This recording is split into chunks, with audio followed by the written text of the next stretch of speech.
आपका बहुत बहुत धन्यवाद। सवेर से बैठा बैठा थक गया मैं। मेरे को डिस्टर्ब ना करियो। आवाज है नहीं है? आवाज तो बिना माइक के आवाज चल आ रही जाएगी। है। आप बोलो। देखो ये जो बजट आया है इसमें एक चीज अच्छी है, पहले बोल दूं फिर बाद में तो दूसरी बोलनी है। ये जो ट्यूबवेल लगाने हैं ना रिचार्ज वाले, अगर ये बरसात से पहले लग जाएं तो फिर तो ये एक काम तो कम से कम अच्छा कह देना चाहिए, सच्चाई भी बोलनी चाहिए। सच बोलने का इस हाउस में कसम खा रखी है भी बोलना ही नहीं। ये मैं पहले दिन से जब से एमएलए बन गया हूं जब से कह रहा हूं भाई जितनी खराबियां बाहर हो रही हैं जिसके ऊपर आप चर्चा कर रहे हो सारे के जिम्मेदार आप ही लोग हो। कोई उधर बैठो चाहे इधर बैठो, सबकी जिम्मेदारी। अब ये बजट में जनाब आपके माध्यम से बताना चाहता हूं, मंत्री जी बैठे हैं, कर्जा तो हमारे ऊपर है करीब 2 लाख करोड़ का, और बजट कितने का? 1.55 कुछ का।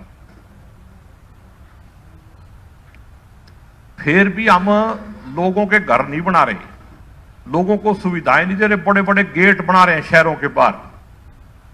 कर्जा लेके गेट बनाने की क्या जरूरत है भाई? किसकी फोटो लगा रहे? अगर मेरे को कर्जा लेके घर बनाना है तो किस्तें देनी पड़ेंगी, किस्त कहां से आएगी? इसकी ब्याज कहां से दोगे? इतना बड़ा बजट दिखा दिया तो मैं तो हैरान हूं भाई, पता नहीं सरकार हम कैसे चला रहे हैं। जितने घपड़े हुए अगर उसकी रिकवरी कर लो तो भी बजट पूरा हो जाए, कर्जा तो आधा उतर जाए। ये जितने घपड़े हैं अच्छा कोई नहीं, तू भी अंदर ही होगा, तू भी उसी सरकार में ही बस। बाकी मैं पिछली बार मेरी पहले हल्के वाली बात कर लूं फिर आप घंटी बजा दोगे। देखो असंध जो है वो बजट वाली किताब में तो उसका नाम मिला नहीं कहीं। मैंने अंग्रेजी वाली भी पढ़ी, मैं शायद गलती से उसी में लिखा गया हो, लेकिन वो सौदा ही नहीं बनया कहीं भी। फिर मैंने अपनी तरफ से ही लिखा भाई ये संध जो है बहुत बैकवर्ड एरिया है, करनाल जिले में होते हुए भी वहां से अगर हॉस्पिटल में भी जाना हो तो 45 किलोमीटर दूर हॉस्पिटल है, और अगर संध हल्के का आखिरी छोर देखा जाए तो वो गांव जो है 70 किलोमीटर से भी दूर है।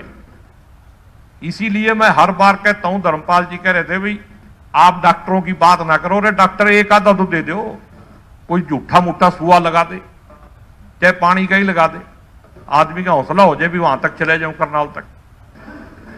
डांगराड़ा भी ला दे तो भी पहुंचे, उसमें भी वही है, जीन सारे लगभग मिलते जुलते ही हैं।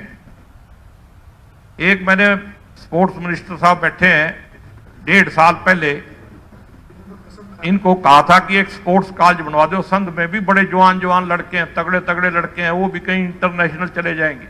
जरूरी नहीं है अभी ये वो हरियाणा का हिस्सा है संध भी वैसे। उसके बाद एक गर्ल कॉलेज और एक पॉलिटेक्निकल कॉलेज बड़ा में, बहुत एजुकेशन की कमी है हमारे एरिया में। एक कॉलेज बनने लग रहा है, मैंने मंत्री जी को रिक्वेस्ट भी की है, 2 साल लेट हो चुका है बनने में। जो तारीख थी वो जून 19 में बनना था, अब 2-1 महीने में उसके 2 साल पूरे हो जाए। अगले सेशन तक वो शायद बन जाए, ऐसा मैं मंत्री जी से आश्वासन चाहूंगा।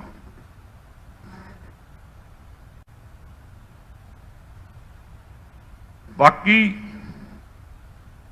एक सफाई कर्मचारियों के बारे में मैंने कहना है, सारे जने यहां बैठे हैं, आउटसोर्सिंग की भी बात होगी, सबकी होगी। एक सफाई कर्मचारी लगाने का सरकार ने नया तरीका ढूंढा है, म्यूनिसिपल कमेटियों में टेंडर कर रहे हैं, और उनकी तनख्वाह पता कितनी है?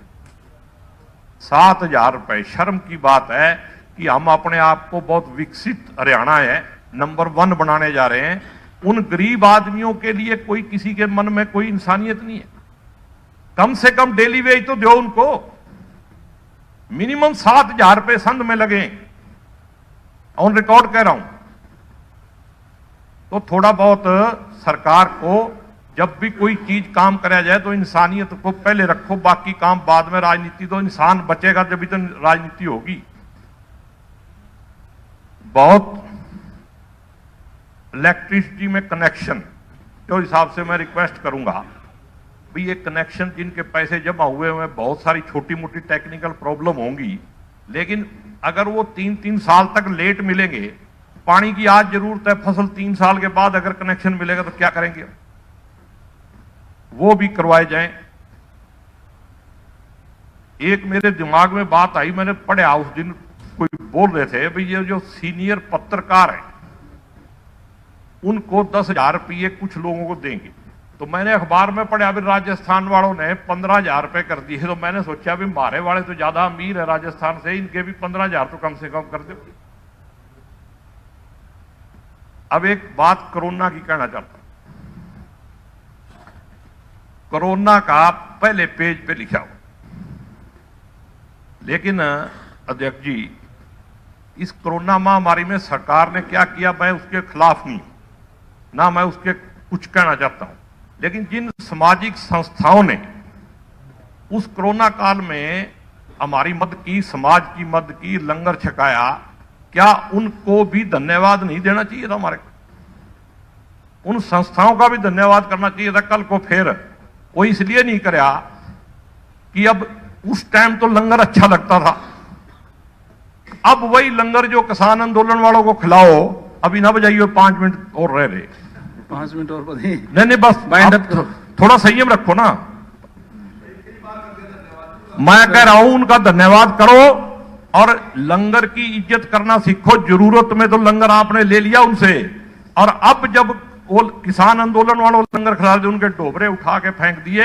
मैं ये हाउस में ऑन रिकॉर्ड कहता हूं इस लंगर की, ये गुरु नानक का लंगर है, जिसने इसकी बेइज्जती करी है उसका सत्यानाश तय। धन्यवाद। बार बार अब बैठ अब मैं दो बातें सिर्फ कृषि पे कहनी। एक ही बात कह रहे हो। एक तो ये भाई ये पहला सरकार का फैसला है भाई प्राइवेट मंडी बनाएंगे, और व्यापारी जो मंडी को टैक्स देता था, ये मार्केटिंग बोर्ड की बात हो रही थी अभी भी नाश हो रहा सियाग साहब कह रहे, वो मंडी को करीब 164 रुपये देता था, वो टैक्स उसको माफ कर दिया देखो व्यापारी को। तो वो बाहर वाली मंडी में जाके क्या करेगा, उसको तो 164 रुपए फ्री के मिल गए। बहुत वाली बात है, सीएम साहब जवाब देंगे, इसका कोई बात को नहीं। मैं दे रहा हूं ना, फिर मैं तो कुछ नहीं, मैं तो बोलिए आपकी बात, ये तो होनी जब तो रिपीट जवाब देंगे। और जनाब दूसरी बात ये भाई ये जो कानून बनाए गए, आपने खीर हलवा सारा कुछ फ्लो। धन्यवाद गोगी जी। श्री राजेश नागर जी। कल एक सेकंड बस हो गया जी। एक सेकंड मेरे को अपना करने दो।